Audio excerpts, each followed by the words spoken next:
Welcome to ప్రజా TV Telugu. ప్రతి క్షణం ప్రజాక్షేమం కోసం.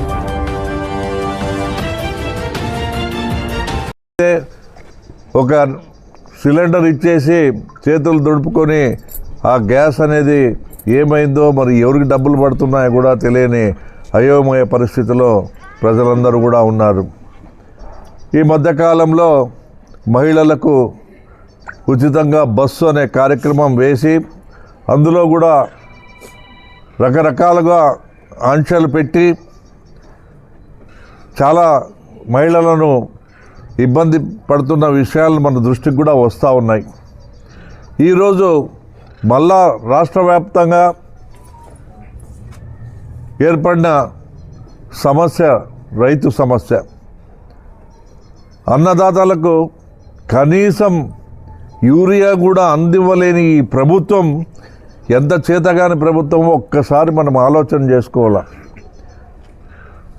తెలుగుదేశం పార్టీకి చెందిన నాయకులు ఈ యూరియాను అక్రమంగా మరి ఎక్కువ రేట్లకు రైతులకు ఇచ్చే కార్యక్రమం జరుగుతూ ఉంది.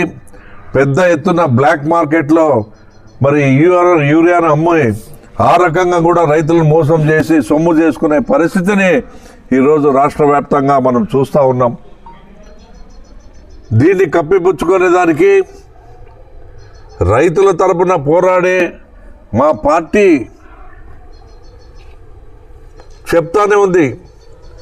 రైతు సమస్యలు ముందు నుంచి ప్రత్యేకంగా మన ప్రభుత్వం ఉన్నప్పుడు రైతు భరోసా కేంద్రాల ద్వారా అన్ని రకాలుగా విత్తనాలు అయితేనేమి, ఎరువుల పంపిణీ అయితేనేమి, యూరియా అయితేనేమి, పెస్టిసైడ్స్ అయితేనేమి అన్నీ కూడా డైరెక్ట్గా రైతు భరోసా కేంద్రాల ద్వారా ఆ రోజు మన ప్రభుత్వం రైతులకు అందజేసి మరి అంత ట్రాన్స్పరెంట్గా పనిచేస్తే ఈరోజు ప్రజలను మోసం చేయడమే కాక ప్రధానంగా అన్నదాత అయిన రైతును కూడా నడ్డి విరిచే విధంగా ఈ యొక్క ప్రభుత్వం ముందుకు అడుగులు వేస్తూ పోతూ ఉంది.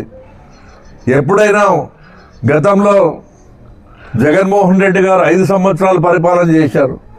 ఎరువుల కొరత కానీ విత్తన కొరత కానీ ఎప్పుడైనా మనం రైతుల ద్వారా మాకు ఇది రాలేదు, రైతులు ఇబ్బంది పడుతున్నారన్న విషయాన్ని ఎప్పుడన్నా మన దృష్టికి వచ్చినాయని నేను విలేకరులను కూడా మేము ఈ విధంగా డైరెక్ట్గా ప్రశ్నిస్తూ ఉన్నాం.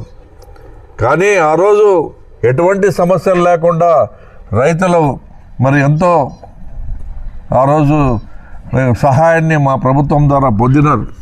ఈరోజు అయ్యా చంద్రబాబు నాయుడు రైతులకు యూరియా ఇవ్వమంటే యూరియా వాడితే క్యాన్సర్ వస్తుంది, యూరియా వాడకూడదు, అందుకే మేము యూరియా వాడకాన్ని తగ్గించేందుకు దాదాపుగా 2 లక్షల టన్నుల యూరియాని మరి మేము కట్ చేసినాము అంటాడు. ఇదెక్కడి న్యాయమయ్యా? ఇదే పరిస్థితి ఇలాగే కొనసాగితే కనీసం రైతులకు యూరియా లేకోకుండా వరి సాగులు ఎట్లా చేస్తారు? ప్రధానంగా ప్రతి పంటకు కూడా మరి యూరియా మన దేశంలో ఒక ప్రధాన ఎరువుగా మారిపోయింది. ఇప్పటికిప్పుడు మీరు ప్రజలను మోసం చేసేందుకు, రైతులను మోసం చేసేందుకు ఇటువంటి మాటలు మాట్లాడుతూ ఉన్నారు. ఇది మీకు తగనా అని మేము ప్రశ్నిస్తూ ఉన్నాం.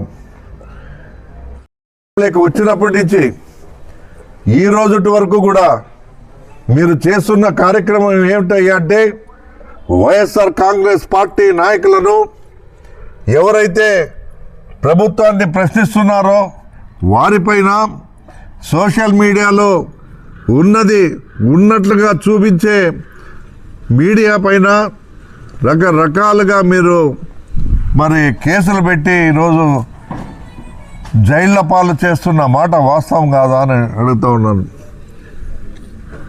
ఇవన్నీ కూడా చూస్తూ ఉంటే నిజంగా చాలా బాధాకరం అనిపిస్తూ ఉంది. గతంలో స్వతంత్రం వచ్చినప్పటి నుంచి కూడా ఎప్పుడు కూడా మన ఆంధ్రప్రదేశ్ అనే రాష్ట్రంలో, ఉమ్మడి రాష్ట్రంలో కానీ మరి ఆంధ్రప్రదేశ్ సపరేట్ అయిన తర్వాత కానీ ఇదే మొట్టమొదటిసారిగా మరి ఇటువంటి కక్ష సాధింపులకు శ్రీకారం చుట్టి ప్రతి వ్యవస్థలో ఉన్న అధికారులు మరి ప్రతి చోట కూడా ప్రజలను ఇబ్బంది పెట్టే పరిస్థితిని మనం గమనించాల్సిన అవసరం ఎంతైనా ఉంది. కాబట్టి నేను ఒకటే చెప్తా ఉన్నాను, ఇప్పటికైనా ప్రజలు అర్థం చేసుకోవాలి. ఇటువంటి ప్రభుత్వాలకు ఓటు వేసి మోసపోయేదానికంటే మరి మంచి ప్రభుత్వాలను ఎన్నుకుంటే తప్పకుండా రాబోయే దినాల్లో మంచి జరుగుతుందని ఇప్పటి నుంచైనా మీరు ప్రజలు గమనించాలని కూడా ప్రజలకు కూడా మేము ఈ మీడియా ద్వారా పత్రికా ముఖంగా కూడా తెలియజేస్తూ ఉన్నాం.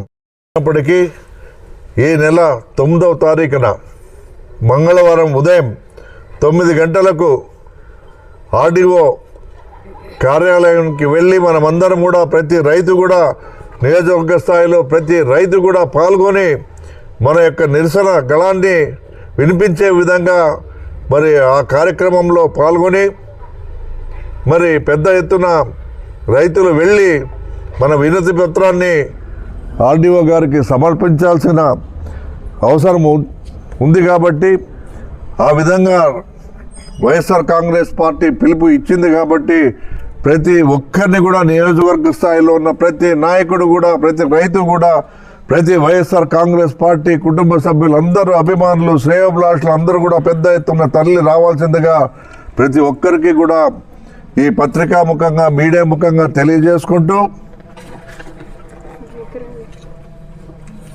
ఈరోజు ప్రతి ఒక్కరు కూడా ఆ రోజు 9 గంటలకంతా మన పార్టీ ఆఫీసుకు చేరుకోవాలి. పార్టీ ఆఫీస్కు చేరుకొని ఇక్కడి నుంచి మనమందరం కూడా బైక్ ర్యాలీ ద్వారా మరి మనము ఆర్డీఓ ఆఫీస్కు మరి పోవాల్సి ఉంది. కాబట్టి మనకు చాలా దూరం ఉంది. మనమందరం కూడా పాదయాత్ర చేసేందుకు మరి అంత దూరం ఇబ్బందికరంగా ఉంటుంది. కాబట్టి మధ్యలో ఆగి అక్కడి నుంచి పాదయాత్ర చేసి మన యొక్క నిరసన గళాన్ని వినిపిస్తామని కూడా ఈ మీడియా ముఖంగా పత్రికా ముఖంగా తెలియజేస్తూ ఉన్నాం. ఈ అవకాశం కల్పించిన మీడియా మిత్రులకు జిల్లాలు వెంకటరమణ నాయకత్వం, జిల్లాలు వెంకటరమణ నాయకత్వం, అందించాలి యూరియాను వెంటనే, అందించాలి యూరియా ప్యాకెట్లను వెంటనే, అందించాలి రైతులకు యూరియా ప్యాకెట్లను వెంటనే, రైతులు మోసం చేస్తున్న కూటమి ప్రభుత్వం, నశించాలి రైతులను మోసం చేస్తున్నటువంటి కూటమి ప్రభుత్వం, జై జగన్, జై జగన్, జిల్లాలు వెంకటరమణ నాయకత్వం, జిల్లాలు వైఆర్ నాయకత్వం.